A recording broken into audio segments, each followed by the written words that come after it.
After several weeks of really intense talks, finally this week the Parliament will have the opportunity to vote on our official position on the European budget for 2022.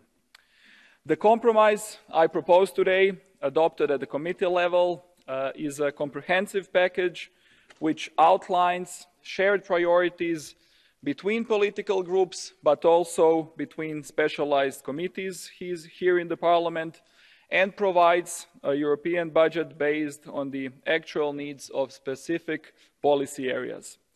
I strongly believe that with this package we would manage to meet the expectations of the European citizens, which are understandably very high. Already in the guidelines, the Parliament defined clear political priorities for the budget to support the recovery, boost investments, and lay the foundations for a more resilient union. Something that we have been communicating throughout the whole budgetary process. Having this in mind, we were disappointed by the Council's proposed cuts, notably in successful union programs such as Horizon, Digital Europe, and LIFE, at a time when we are making political declarations about the digital and green transitions.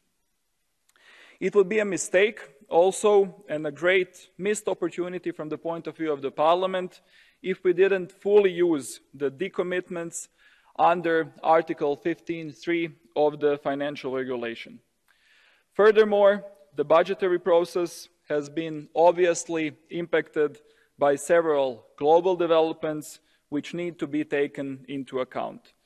This certainly includes the crisis in Afghanistan, as well as the European ambition in making vaccination against COVID-19 accessible globally through the COVAX program.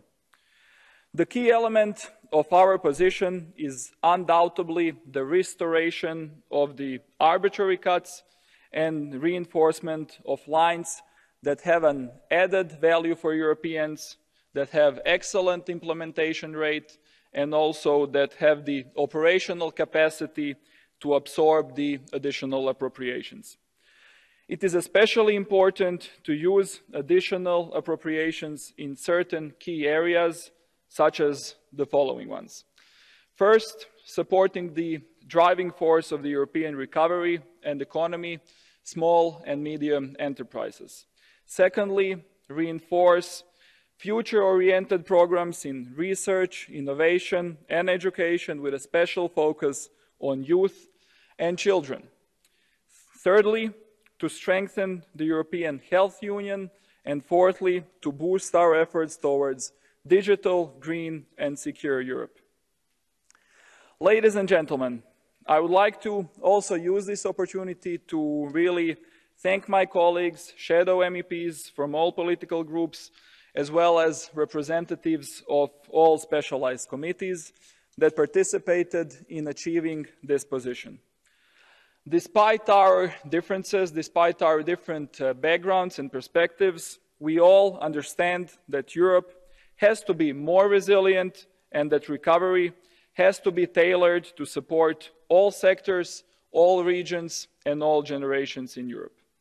This is now the moment when we turn our political talk, our political declarations into tangible support to recovery, and this is the moment when we turn our commitment to preparing Europe for post-pandemic global environment and digital era, and also really reinforce it by concrete funding.